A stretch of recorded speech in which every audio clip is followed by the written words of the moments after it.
And I see this Deadline article come out, and I just like wrote in my journal that evening. I mean, when I saw it, I literally held my breath reading that article. I was like, and it was like circulating on social, of course, because all of my Broadway friends at this point were like, "Oh my God, we're getting a West Side Story movie."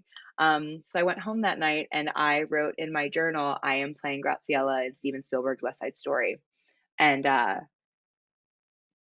crazy crazy for that to come crazy and not for that to come to fruition.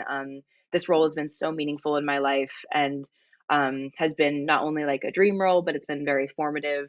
The last time I had stepped into her shoes, it changed my life. I saw this.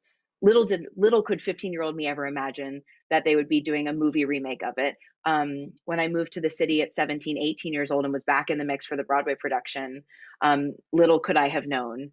And so it's just wild, the scale that this is offering me to play truly something that's so much deeper than I'm in a Steven Spielberg movie, or I'm in a movie, or I'm this great character. Like this is truly such a powerful, impactful role in my life.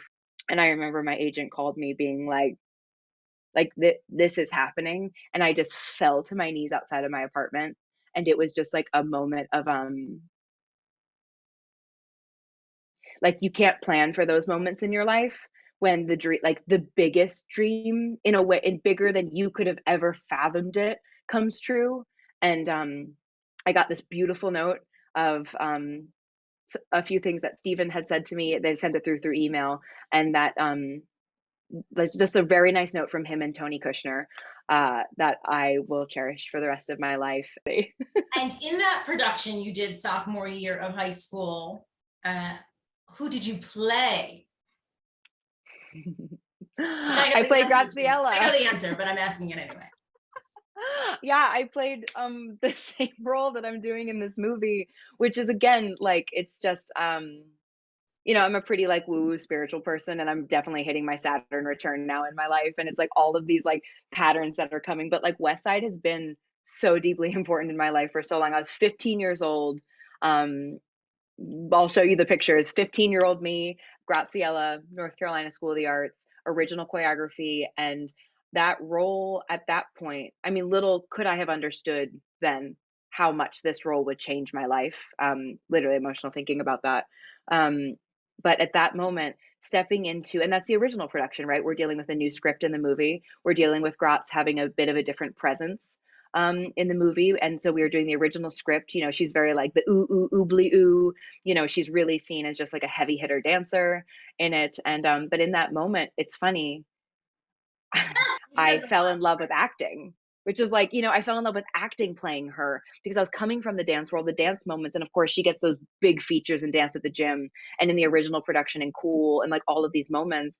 And but I just remember being like loving the acting of her, loving this like powerful, Gratz is so powerful and so strong and such a baddie. And yeah, just crazy to know that I got to try that on at 15 years old, and how that convinced me to really want to be an actor in my life. So very funny to be here today talking about this.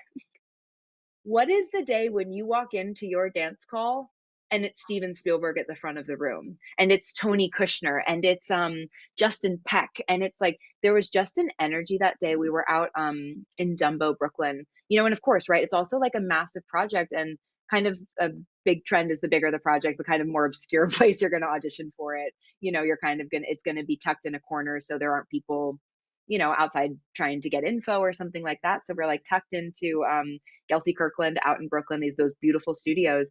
And there was just an energy in there that day. There was such a knowledge of like the potential of this thing that we were going in for. I mean, I am pro movie musical, every movie musical, but West Side Story,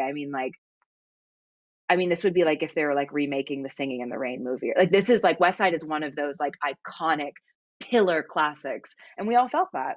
So it was like we went in. Oh my gosh, it's so fun to relive this. I haven't been able to tell these stories in so long. I know it's like emotional. We went in that day and we learned a combo with Justin, and immediately, right? Like you go in and you're hearing that music. You're hearing blues from Dance at the Gym, and just like everyone is like losing their minds. Everyone's just grateful to be in the room. And instantly, right? Like, how many times have you gone in for West Side with new choreography? Very rarely. It's always the Jerome Robbins moment on that. And all of a sudden, right, we're getting our first taste of the idea of this thing, Justin's new choreography. And it was like innate what Justin has done with this film, but we felt it in the audition room. Like Justin's ability for these real gritty and quick, and you could feel the honoring of Jerome Robbins, because of course it was, because he's coming from New York City Ballet. Like it was like, oh my gosh, it was just electric learning this like awesome combo. So yeah, we like learned it, did it. And that day was like a really big, I don't want to say pre-screen, but kind of like, there was a big callback the next day. But that first day was long, learning the combo, dancing it in groups, really, figuring it out. None of us really knew what to wear that day. Like that was a really big thing. They were like, dress classically. And so we're all showing up in like tan tights, and like we had like no one knew what to wear for it. And so we were getting feedback from casting that day too, of like, once they kind of cut down to the group of us that was going to come back for the next day, kind of talking to us a bit about like, just show up looking like a human, like a total human. And I think that's again what we're approaching with this. Like, but we were getting these tastes just in the audition room, right? Steven's not looking to do, he's a film director. He's looking for people. He's looking for real people. So I think on that first day I wore this like tan tights with, I think I actually have a picture of what I wore on that first day, because I remember taking it in the mirror being like, I don't know what to wear to this audition. Is there any pressure though being in the room with your friends? No, because at this point, and I actually share this a lot with younger performers or when I'm teaching, there's this like cool thing that happens. Um, I have found in like invited calls, or once you really kind of find your rhythm in the industry, where like when I walk into the room and it's like all my friends, like we have the best time. Because at the end of the day, in that moment, there's like almost no competition. Like I'm the biggest Eloise Crop fan. I'm the biggest Sky Maddox fan ever. And like there are moments in auditions where like we will go to the front of the room to watch each other's groups go, just to watch each other like do the thing. And so this was very much that vibe. Like we were, you're just there and you're hugging all your friends. There's been a core group of us that did On the Town together a long time ago that continue to orbit each other. Like Jess Laprado was there, and Sky and me and Eloise, and it was just like, all of us is like getting the band back together over and over again. And you work with them 10 years ago and you just keep seeing each other. So anyway, it was such a moment of great camaraderie and support and joy. And also these rooms were very safe. Justin created a very safe environment for us to feel like we had a lot of agency, that we could bring characters forth, that we could play. I like filmed an episode and a half of Fosse by the time the holidays came, went to Phantom for 2 weeks, continued filming Fosse and having to like go for West Side fittings, wig fittings, costume fittings, all of this stuff, and doing continued pre-pro for Moulin Rouge. And Moulin Rouge, I mean, that was not, I have the utmost gratitude. That was not a simple negotiation, because I ended up missing most of previews. I didn't tech the show. They had to hire someone specifically to pretty much be a standby for me. My dear friend Caitlin, who has actually replaced me in the show now, which is amazing. But it was a very difficult thing. If you book something after a show is up and running, that's one thing, but I wasn't able to tech. I missed most of rehearsal. I missed most of previews. I was lucky enough to not be shooting the week of opening, so I was able to go back and do opening. But then, I mean, I was like in Moulin Rouge a week, out Moulin Rouge a week, back in for 4 days, out for 2 weeks. Like it was a very difficult summer of juggling. And of course, right, what first world problems, what an incredible problem to have. But For people I was on watching, fumes. for people Mhm. watching, tell me about how you made that negotiation so that people can, stand up for what the roles and the things that they believe in, so that they can do both. This is something I've never spoken about ever, and I think is really important and is probably unpopular opinion. I did most of the negotiation myself. Good for you. I love and have had the best reps, the best agents.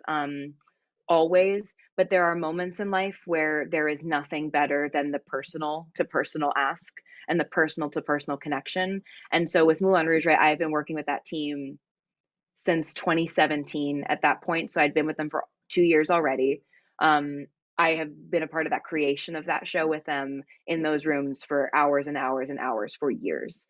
And an email from my agent saying Paloma has booked West Side Story. How can we make this work? Is not the same ask as me writing them and saying, I am put in the most incredible. I still have the email that I sent about this.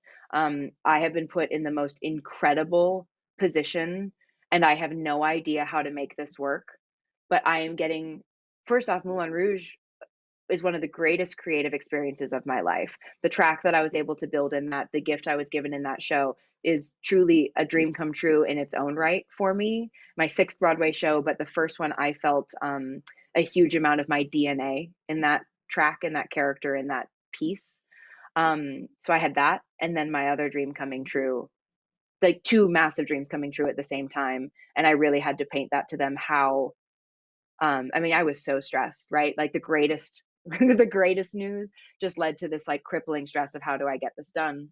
So I just sent them a long email explaining everything how I felt about it. And I had dance captain before too, so I was also like putting in being like, okay, so like if you bring in someone who can do this, like I was also like proposing ideas. I was just like throwing whatever I could at the wall to ask. And anyone who knows me too knows that I ask for things, and that sometimes is viewed in specific ways. But I am the biggest advocate for if you don't ask, it is a no.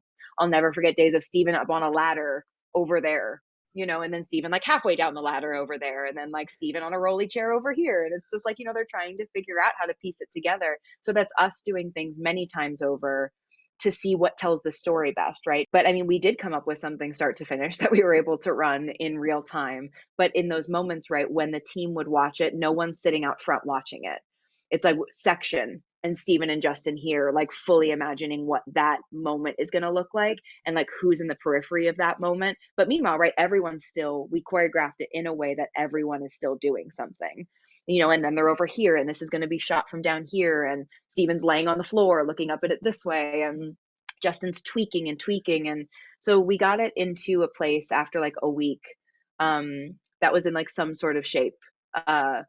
Actually beautiful shape, and it was really fun to run, and it was exhausting, but then again too for film, I mean, you don't run a number full like that. You don't do a number start to finish. So that was why we had to like really drill it in ways, because once we started shooting, we're not going to get to the end of that. We shot Dance at the Gym for 6 days. Like, we're not going to get to that last whatever section of that for 6 days.